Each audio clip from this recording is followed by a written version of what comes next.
पहिरियों भेरो मौलाना फज़लुर रहमान जेके इल्ज़ाम लगाया हुआ ऐं पीर साहब पगारे पंहिंजे जलसे में जेके ॻाल्हियूं कयूं उन जो पीपल्स पार्टी भरपूर जवाबु ॾिनो आहे ऐं इहो जवाबु ॾिनो आहे अॼु थियल ठटे में जेको मकली स्टेडियम में जलसो थियो पीपल्स पार्टी जो उन में बिलावल भुट्टो ज़रदारी पंहिंजी जेका स्पीच कई उन में हुन जवाबु ॾिना आहिनि GDA खे बि ऐं मौलाना फज़लुर रहमान खे बि।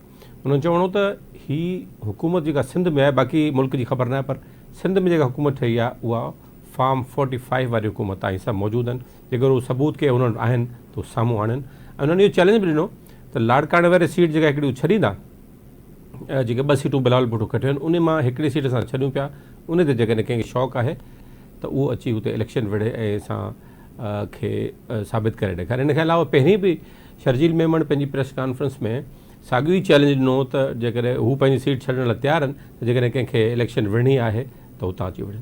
सो इहो हिकिड़ो सियासी पार्टियुनि जो जेको पहिरीं हुननि जो जवाबु जेके शयूं उन्हनि उथारियूं बिलावल भुट्टो जो उन्हनि जो जवाबु ॾिनो आहे। पर हिकिड़ी ॿी अहम ॻाल्हि हुई त इन में जेका स्पीच हुई उन में कॉन्फिडेंट बिलावल हुआ त हुकूमत ठाहिणु वञनि पिया मर्कज़ में। सिंध में त ऑफकोर्स वञनि पिया पर मर्कज़ में बि ठाहिणु वञनि पिया। हुननि चयो त हुकूमत में हू वज़ारतूं न वठंदा इहो हुननि अॼु पंहिंजो दोहरायो। अॼु हिकिड़ी न्यूज़ फ्लैश थी आहे जंहिंमें इहो चयो वियो आहे त सुभाणे यानी सूमर ॾींहं ते नून लीग ऐं पीपल्स पार्टी जो राब्ता कमेटियुनि जो जेको इजलास थिया 4 मीटिंगूं थी चुकियूं आहिनि।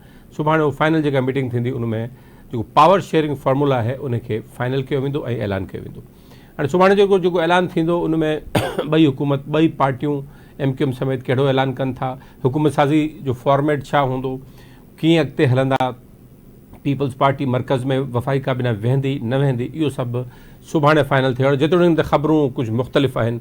कुझु चवनि था त पीपल्स पार्टी मर्कज़ में वेहे थी, कुझु चवनि था पीपल्स पार्टी मर्कज़ में न थी वेहे पर इहा तय ॻाल्हि त हुकूमत ठहणु वञे पई।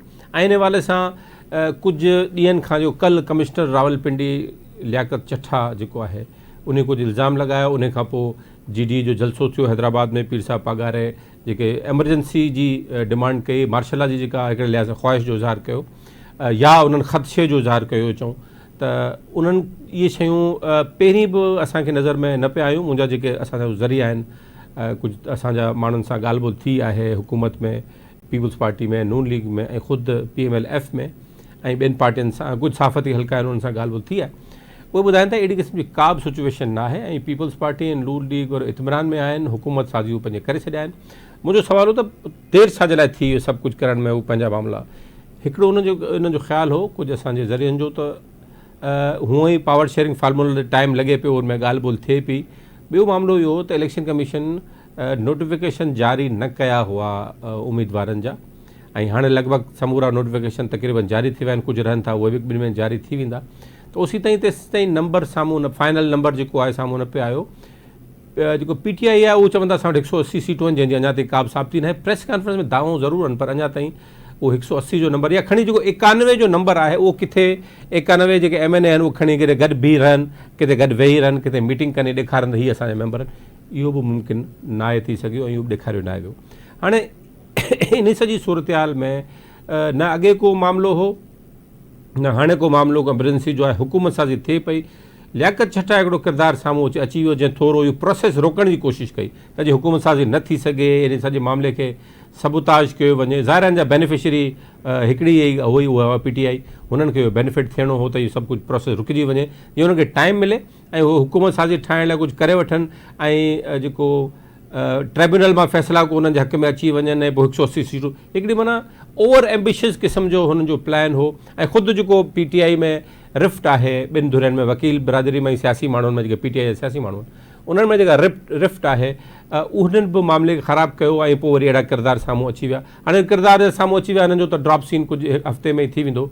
इंक्वायरी थींदी सभु शयूं साम्हूं अची वेंदियूं पर बहरहाल इहो मसइलो पंहिंजी जाइ ते आहे जंहिंमें अञा ताईं उहे सम्झनि था त असां हिन प्रोसेस खे रोके छॾींदासीं।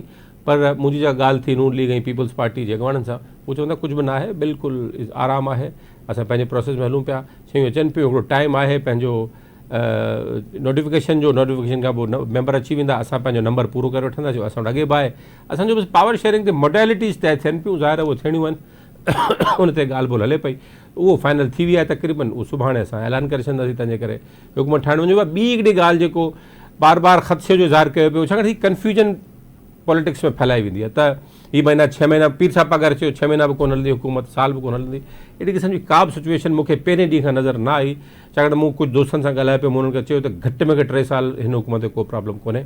जेका ठही वई, जेका PML ऐं पीपल्स पार्टी हलाईंदी ऐं हलाइणी पवंदी, ॿियो को रस्तो न आहे असां वटि, असांजे रियासती इदारनि वटि त हिन हुकूमत खे हलाइणु ॾिनो वञे। त 3 साल उहा हलंदी, 2 साल ॿिया बि थी वेंदा, त 5 साल जी ही हुकूमत जो फार्मूलो वाज़े आहे। 3 साल त मिनिमम आहे ऐं इहा हुकूमत पावर शेयरिंग में जेको बि फार्मूलो तइ थियो हलंदो। 2 हुकूमतूं पीपल्स पार्टी वटि जेको हींअर ताईं तइ थियो आहे मामलो तइ थियो, तंहिंजे करे हिन में को अहिड़ो मसइलो आहे कोन।